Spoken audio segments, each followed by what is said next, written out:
الحمد لله رب العالمين والعاقبة للمتقين والصلاة والسلام على سيد الأنبياء والمرسلين وعلى آله وأصحابه أجمعين.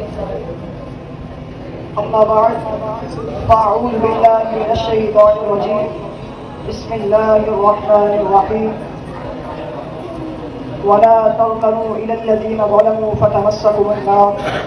صدق الله العظيم وصدق رسوله النبي الكريم الأمين ونحن على ذلك لمن الشاهدين والشاكرين والحمد لله رب العالمين.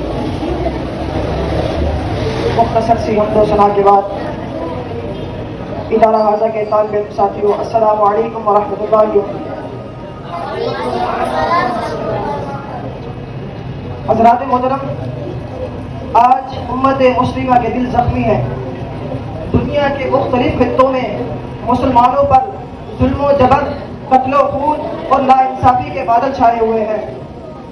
جناب سامعین، کہیں مسجدوں کو بند کیا جا رہا ہے، کہیں قرآن کو جلایا جا رہا ہے اور کہیں ماؤں کے سامنے ان کے بیٹوں کو شہید کیا جا رہا ہے. تو ایسے وقت میں ہم صرف دیکھ رہے ہیں، سن رہے ہیں، مگر بول نہیں رہے. تو ایسے وقت میں ہمارا ایمان، ہمارا قرآن اور ہمارے نبی کی تعلیم ہم سے سوال کرتی ہے کہ ہم کیا اس دن کے لیے پیدا کیے گئے ہیں کہ ہم خاموش رہیں، دیکھتے رہیں، سنتے رہیں مگر بولے نہیں. جناب سامعین، اللہ تبارک و تعالیٰ نے اپنی لارے کتاب میں ارشاد فرمایا وَلَا تَرْكَنُوا إِلَى الَّذِينَ ظَلَمُوا فَتَمَسَّكُمُ النَّارُ، اور تم ظالم کے سامنے نہ جھکو ورنہ تمہیں آگ چھولے گی. یعنی اگر ہم ظلم پر خاموش رہیں گے تو ہم بھی ظالموں میں شمار ہوں گے. حضرات محترم، اسلام ہمیں صرف نماز، روزہ، زکوٰۃ، حج نہیں سکھاتا بلکہ اس کے ساتھ ساتھ ظلم کے خلاف کھڑا ہونا بھی سکھاتا ہے. جناب سامعین، ایک اور مقام پر اللہ تبارک و تعالیٰ کا ارشاد ہے. اللہ تبارک و تعالیٰ نے فرمایا وَمَا لَكُمْ لَا تُقَاتِلُونَ فِي سَبِيلِ اللَّهِ وَالْمُسْتَضْعَفِينَ، کہ تمہیں کیا ہو گیا ہے کہ تم ان بے بس مردوں، عورتوں اور بچوں کے لیے جہاد نہیں کرتے. حضرات محترم، جب مظلوم پکارے تو ایک مومن کا فرض ہے کہ وہ جواب دے، چاہے وہ جواب آواز سے ہو، چاہے وہ جواب دعا سے ہو، چاہے وہ جواب قلب سے ہو، چاہے وہ جواب عمل سے ہو. حضرات محترم، رسول اللہ صلی اللہ علیہ وسلم نے فرمایا انصر اخاک ظالما او مظلوما، فرمایا اپنے بھائی کی مدد کرو چاہے وہ ظالم ہو چاہے وہ مظلوم ہو. تو اس پر صحابہ کرام رضی اللہ تعالی عنہ نے فرمایا یا رسول اللہ صلی اللہ علیہ وسلم، ظالم کی مدد کیسے؟ تو رسول اللہ صلی اللہ علیہ وسلم نے فرمایا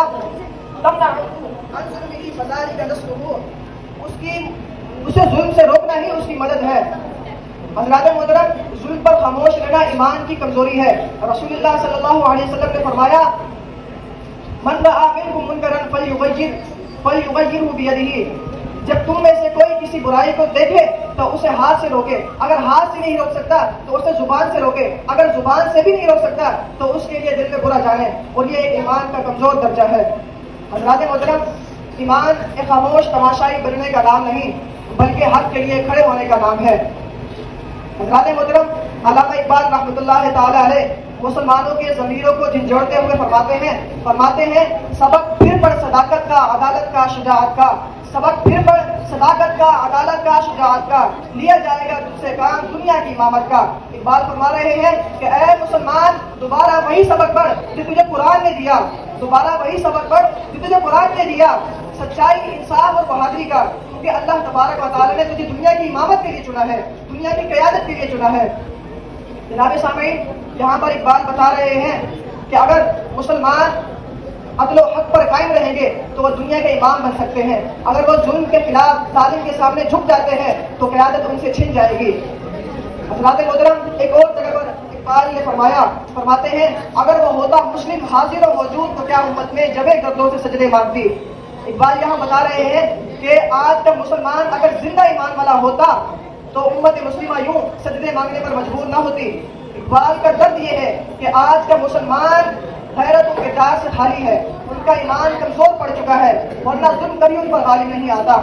حضرات محترم، اقبال ظلم کے خلاف اور غیرت ایمانی کو جگاتے ہوئے فرماتے ہیں کافر ہے تو شمشیر پہ کرتا ہے بھروسہ، کافر ہے تو شمشیر پہ کرتا ہے بھروسہ، مومن ہے تو بے دیکھ بھی لڑتا ہے سپاہی. اقبال فرما رہے ہیں کافر تو تلوار کے بھروسے پر لڑتا ہے، لیکن ایک سچا مومن اپنے یقین اور اپنے ایمان سے لڑتا ہے، وہ بغیر تلوار کے بھی حق کے لیے ڈٹ جاتا ہے۔ یعنی اگر مسلمان اپنے ایمان کو، اپنے یقین کو مضبوط کر لیں تو ظلم کبھی ان پر غالب نہیں آ سکتا۔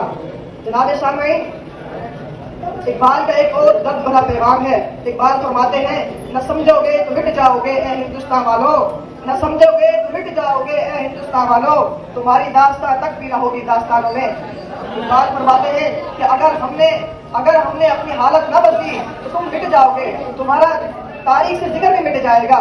جہاں پر اقبال ہمیں خبردار کر رہے ہیں کہ اگر ہم ظلم و باطل کے خلاف کھڑے نہ ہوئے تو ہماری آنے والی نسلیں بھی ہم پر شرمندہ ہوگی، کہیں گی کہ ہم نے کب حق کے لیے آواز اٹھائی۔ جناب سامعین، قرآن ہمیں ظلم سے روکتا ہے اور نبی کی تعلیم ہمیں عدل سکھاتی ہے، اور اقبال ہمیں عمل و غیرت کی طرف بلاتے ہیں۔ یہ تینوں ہی ہمیں ایک ہی پیغام دیتے ہیں کہ خاموش نہ رہو، ظالم کو روکو، مظلوم کا ساتھ دو اور انصاف کے لیے اٹھ کھڑے ہو۔ جناب سامعین، آخر میں اللہ تبارک و تعالیٰ سے دعا کرتے ہیں کہ ہمیں سچ بولنے کی ہمت دے اور اس کے ساتھ ساتھ مظلوم کا سہارا بنائے اور امت مسلمہ کو پھر سے ایک کر دے۔ قرآن، نبی علیہ السلام اور اقبال کے پیغام پر عمل کرنے کی توفیق عطا فرمائے۔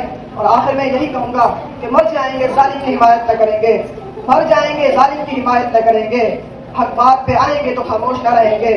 تاجدار ختم نبوت، تاجدار ختم نبوت۔